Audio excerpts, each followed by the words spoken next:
29 مارس سال 2021 پرزیدنت جمهوری اسلامی افغانستان محترم محمد اشرف غنی با سفر رسمی و جهت اشتراک در جلسه افتتاحی کنفرانس نهم وزیران کشورهای قلب آسیا روند استانبول به جمهوری تاجیکستان تشریف آوردند.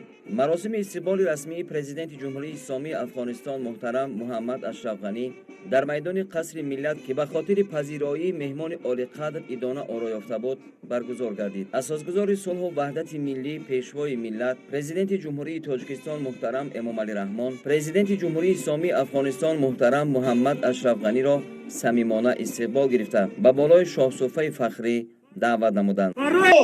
از پای آماده باش.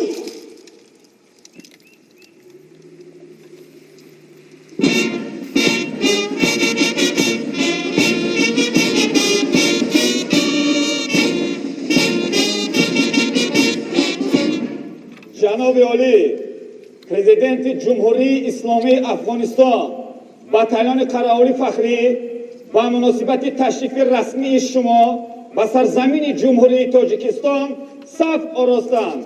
کماندیر باتالون فخری پادپالکونیک حافظ‌زاده.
سلام. سلام. جناب عالی.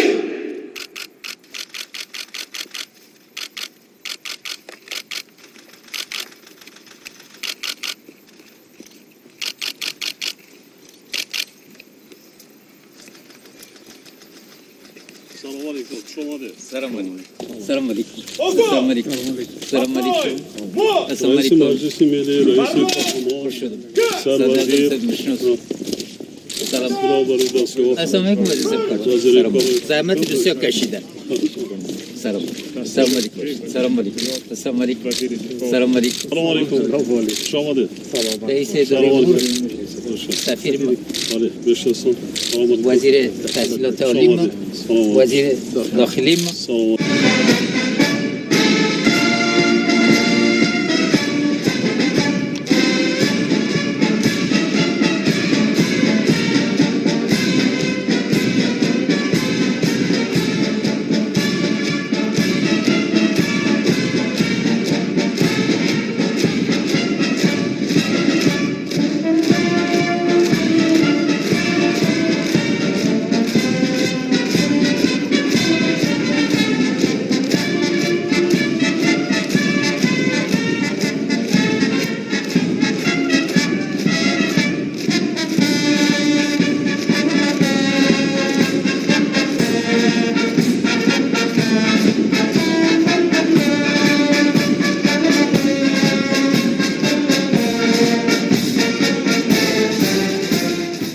پس از انجام مراسم استقبال رسمی مهمان عالی مقام، بررسی مسائل رشد و گسترش مناسبت‌های دوستی، همجواری و همکاری تاجیکستان و افغانستان در ملاقات خاصه سران دولت‌ها محترم امام علی رحمان و محترم محمد اشرف غنی آغاز یافته، در مذاکرات وسیع هیئت‌های رسمی دو کشور ادامه یافت.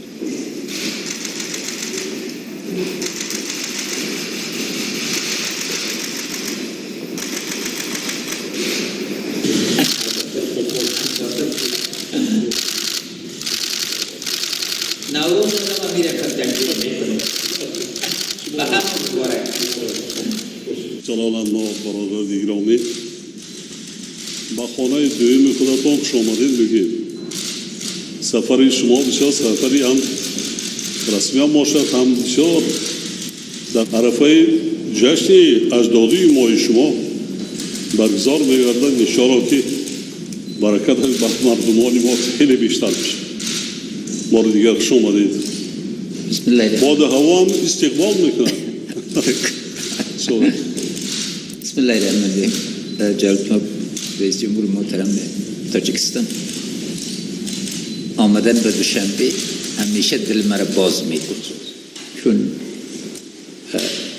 مخصوصا در دوران نوروز جشن باستانی ما شما علایق دیرینه ما تازه میشه، بهار دوباره میاد و امکان از این برابر میکنه که دوستی ما عمیق‌تر و وسیع‌تر شد. بسیار تشکر از میهمان نوازی.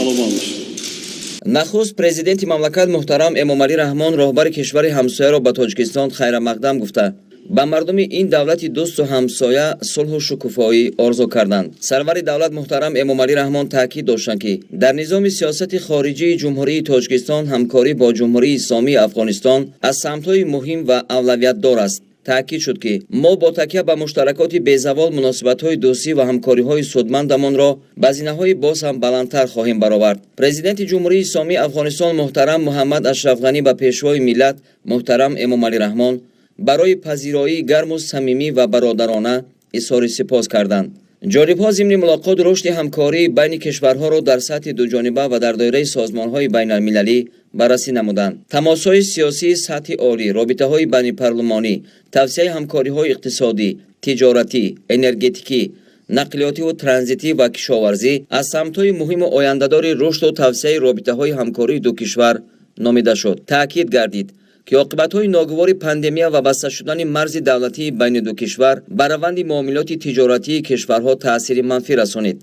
از این رو سرور دولت محترم امام علی رحمان جهت افزایش دادن حجم تجارت دوجانبه در آینده نزدیک تأسیس دادن شورای کاری تاجیکستان و افغانستان را اقدام مهم ارزیابی نمودند. در ملاقات امکانات‌های وسیع در سمت همکاری ساحه‌های ساختمان نیروگاه‌های برق آبی، انشاءات مشترک در سمت‌های مذکور، عملی سازی لایحه کسه هزار نمونه باریز تلاش‌های مشترک تاجیکستان و افغانستان در راستای به هم پیوستن شبکه‌های انرژتیکی کشورهای منطقه معنی داد گردید. مورد ذکر است که از جانب تاجیکستان جهت مساعدت به بهبود سطح نیکوحوالی مردم دوست افغانستان بنیاد انشاءات تولید نیروی برق در ناحیه‌های نزدیک سرحدی و خطهای فرامرزی انتقال آن از جمله لایحه‌های نیروگاه برقی آبی سبزار در ولایت مختار کوهستان بدخشان و خط بلند شدت 500 کیلوولته تحویل نیروی برقی راغون پل خمری روی کار گرفته شده است. تاجیکستان همچنین تلاش دارد که بین کشورها دالان‌های نوی نقلیاتی ساخته شوند و در این جاده لایحه‌های برای جانب‌ها سودمند منطقوی عملی گردند. مورد ذکر است که تا امروز بین تاجیکستان و افغانستان 6 پل ساخته مورد استفاده قرار داده شده است. گذاشتن زمینه معیاری و حقوقی رشد تجارتی ترانزیتی توسط دالان‌های نقلیاتی با اشتراک کشور دوست افغانستان ضرور شمرده شد. وابسته به وضع موجوده همچنین ضرورت جانا کردن فعالیت کمیسیه بین حکومتی اقتصادی، تجارتی، اجتماعی و تکنیکی قید کرده شد. تأکید گردید که در چارچوبه کمیسیه مذکور امکان است همکاری‌های متناسباً سودمند در زمینه‌های مختلف مورد اهتمام از جمله در ساحه‌های اقتصاد، تجارت، علم و معارف، بخش‌های فرهنگی و بشری و دیگر سمت‌ها تقویت بخشیده شود. قابل ذکر است که همساله حکومت جمهوری تاجیکستان برای تحصیل شهروندان افغانستان در مؤسسه‌های تحصیلاتی عالی کشور 50 بورسیه جدا می‌کند. عین حال در مؤسسه‌های تحصیلات عالی تاجیکستان در مجموع بیش از 500 دانشجوی افغان تحصیل میکنند. در ملاقات جانب‌ها از سطح بلند امروزه همکاری‌های مقامات قدرتی، مدافع و مخصوص کشورها اظهار قناعتمندی کردند. در مرحله حساس زمان معاصر به خصوص فعالشوی گروه‌های تروریستی و افراطگرا، همکاری وسیع و عملی کشورها در عرصه امنیتی امر ضروری دانسته شد. با این مقصد جانب تاجیکستان تأسیس دادن کمیسیون مشترک همکاری‌های امنیتی و مرزی را موافق مقصد شمارید. پرزیدنت مملکت تاکید کردند که تاجیکستان تلاش‌های حکومت افغانستان را جهت تأمین امنیت و برقرارسازی صلح و ثبات در کشور جانبداری می‌کند. در تاجیکستان کنفرانس وزیران قلب آسیا روند استانبول برگزار می‌گردد. پیشوای ملت محترم امامعلی رحمان با اطمینان اظهار داشتند که نتیجه این همایش بر روند برقرارسازی صلح در افغانستان و پیشرفت اقتصادی آن سهمی باسزا خواهند گذاشت. در آخر مذاکرات پرزیدنت جمهوری تاجیکستان محترم امامعلی رحمان بار دیگر مهمان عالی مقام و هیئت همراه او را به تاجیکستان خیر مقدم گفته و پرزیدنت جمهوری اسلامی افغانستان محترم محمد اشرف غنی برای دعوت جهت انجام دادن بازدید از سرزمین باستانی افغانستان اظهار سپاس و منتداری کردند. پس از انجام مذاکرات وسیع هیئت‌های رسمی تاجیکستان و افغانستان در حضور و با اشتراک سران دولت‌ها مراسم امضای سندهای نو همکاری برگزار شد. پرزیدنت جمهوری تاجیکستان محترم امامعلی رحمان و پرزیدنت جمهوری اسلامی افغانستان محترم محمد اشرف غنی زیر اعلامیه مشترک از نتیجه سفر رسمی پرزیدنت جمهوری اسلامی افغانستان و جمهوری تاجیکستان امضا گذاشتند.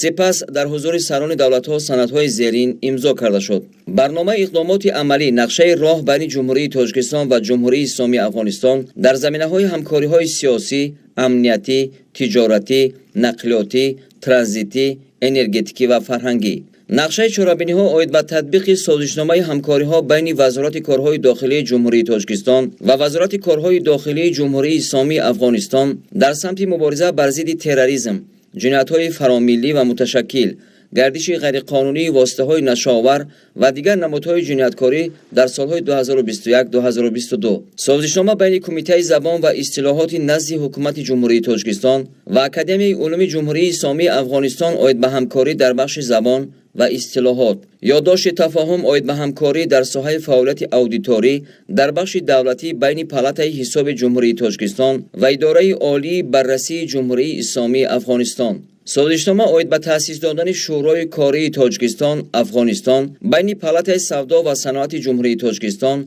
و پالات صنعت و معدن‌های افغانستان. پس از انجام مراسم امضای سندهای نو همکاری، سران دولت‌ها پرزیدنت جمهوری تاجیکستان محترم امامعلی رحمان و پرزیدنت جمهوری اسلامی افغانستان محترم محمد اشرف غنی برای دایره وسیع خبرنگاران نشست مطبوعاتی آراسته نتیجه‌های واخوری را نیک و نظررس ارزیابی کردند.